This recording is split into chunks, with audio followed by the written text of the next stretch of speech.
Transformers, more than meets the eye. Autobots wage their battle to destroy the evil forces of the... Hello everybody, this is Toys R Us, and for this special figure showcase we're going to be looking at yet another variant of the one and only Generation 1 Optimus Prime figure. Okay, so this one again is quite sought after. This wasn't one of the first releases. It was an exclusive, I suppose we should call it, to Europe, and it is, of course, can you make it out there? It is the Redfoot Optimus Prime. So this initially started out as a bit of a myth in mainland USA because, of course, they hadn't really seen it. Whereas in the UK, with these being made by Ceiji in France, they're not super common, but obviously we'd seen them. So we're going to have a look at the actual figure itself, see the differences with the feet and on the trailer. But before we do that, let's have a quick look at the packaging. So the box is just your normal standard box from the front. Everything is as you would expect it. You've got the white borders. I've got the standard Hasbro box here as well, just coming in at the side. So there's no differences at all on the front, which is good. What the main difference is, though, of course, on the back, and it will be, in fact, let me show you the Hasbro one first.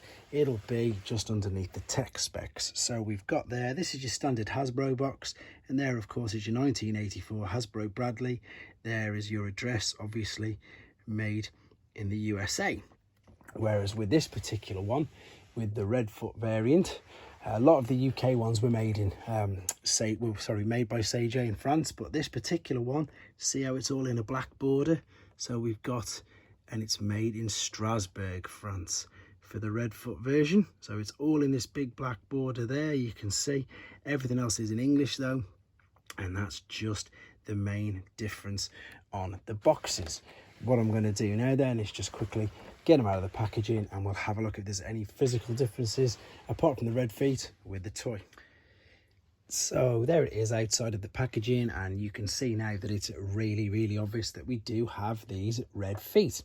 So let's have a look at them. And of course these are die cast, still exactly the same as the rest of it. It's just painted. You can see, unfortunately for me, that this has had a bit of a chip there, but these are just your normal die cast feet, but they are red.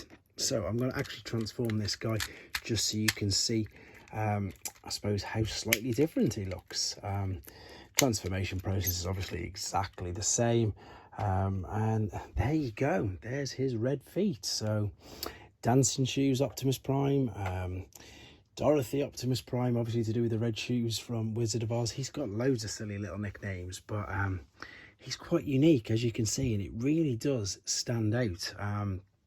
It's just a very odd sight to see, because of course even in the cartoons and in the comics he never ever had these red feet at all.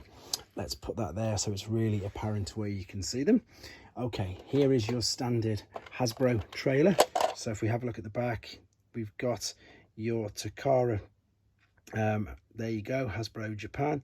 But of course with this one being made in France, what we've got here is it's T2, and there you go, Japan has been blocked out, and of course we've got made in France. So not really much difference between the actual figures. Of course you've just got different identifying marks from where they were respectively made around the world. That's the big difference there. But there you go, guys. So I hope you enjoyed looking at him. I'm going to continue with as many different variants as I can physically document with the figures that I've got of Optimus Prime. All feedback is welcome. If I'm getting anything wrong, please do let me know, and keep your ideas and suggestions coming forward. And of course, please take care. Thanks for watching. Like and comment, and don't forget to subscribe.